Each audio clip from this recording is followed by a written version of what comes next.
SIR চালু হচ্ছে, এই কথা শোনার পর বিভিন্ন মহলে বিভিন্ন জল্পনা উঠেছিল। সব জল্পনার অবসান শেষ পর্যন্ত এসআইআরের বিজ্ঞপ্তি জারি করলো সেন্ট্রাল নির্বাচন কমিশন।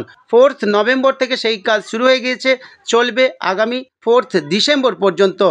দেশব্যাপী 10টি রাজ্যে এই এসআইআর প্রক্রিয়া চলছে। এই মুহূর্তে যে ছবি আপনাদের সামনে তুলে ধরছি, পূর্ব মেদিনীপুর জেলার নন্দকুমার 207 বিধানসভার অন্তর্গত কুমোরচক 2 নম্বর অঞ্চলের অধীন শিবদত্তপুর পশ্চিম 86 নম্বর বুথের এসআইআর প্রক্রিয়ার ছবি আপনাদের সামনে তুলে ধরছি। নির্বাচন কমিশন নিযুক্ত বিএলও এবং বিভিন্ন রাজনৈতিক দলের প্রতিনিধি বিএল এর সঙ্গে আলোচনা করে বাড়ি বাড়ি ফর্ম পৌঁছে দিচ্ছেন, ফর্ম ফিলআপের পদ্ধতি বলে দিচ্ছেন। দেখুন সেই ছবি। আপডেট করা হচ্ছে, এটা হচ্ছে আপনার হচ্ছে বাড়ির এটা ভোটার লিস্ট মানে ফর্ম আর কি। এখানে হচ্ছে আপনাকে ফিল আপ করতে হবে জন্ম তারিখ, আধার নাম্বার, মোবাইল নাম্বার, পিতার নাম, পিতার এপিক নাম্বার, মায়ের নাম, মায়ের এপিক, স্বামীর নাম আর স্বামীর এপিক নাম্বার। এবার যদি 2002-এর লিস্টে যদি আপনার নাম থাকে তাহলে এখানে করতে হবে আর এই জায়গাটা করতে হবে। এটা 2002-এর লিস্টের ডিটেলসটা বসাতে হবে।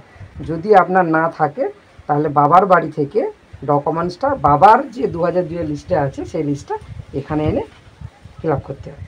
এটাতে করতে হবে। আচ্ছা, যদি না থাকে তখন যদি 2002-এর লিস্টে থাকে, হ্যাঁ এগুলো এটা করতে হবে, এটা করার দরকার নেই, এটা করতে হবে।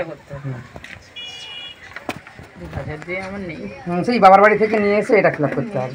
এটা প্রত্যেকেরই করতে হবে। এটা এর আছে এখানে, আমি তোমারটা দেখাচ্ছি, এটাই বুঝাচ্ছি।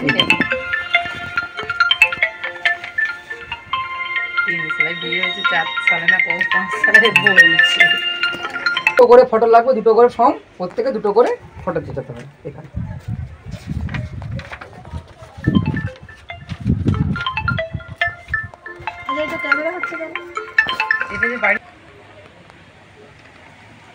ওই দুটো দেখো।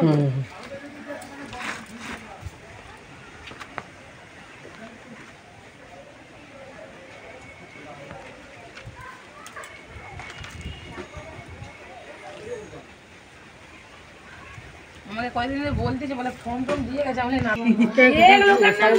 এসআইআর এর ফর্ম। এটা কি করতে হবে না, এটা প্রথমটা ফিল আপ করতে হবে, জন্ম তারিখ, আধার নাম্বার, মোবাইল নাম্বার, পিতা অভিভাবকের নাম লিখতে হবে, পিতার এপিক নাম্বার, মায়ের নাম, মায়ের এপিক নাম্বার, স্বামী বা স্ত্রী থাকলে তার নাম, তার এপিক নাম্বার। এবার 2002-এর লিস্টে নাম থাকলে তাহলে হচ্ছে এই ফর্মটা ফিল আপ করতে হবে, 2002-এর ডিটেলসটা এখানে লিখতে হবে। যদি 2002-এর লিস্টের নাম না থাকে তাহলে এই ঘরটা ফিল আপ করতে হবে। এটা কোথা থেকে আনবে? মেয়েদের ক্ষেত্রে তার বাবার বাড়ি থেকে নিয়ে আসতে হবে, আর ছেলেদের ক্ষেত্রে তার এখানে যে বাবা তার ডিটেলসটা এখানে দিতে হবে। এটা দুটো করে ফটো লাগবে আর দুটো করে ফর্ম দেওয়া আছে, একটা রিসিভ করে নিয়ে যাব আর একটা তোমার দিতে হবে। দুটো করে ফর্ম দেওয়া আছে, দুটো করে ফটো লাগবে।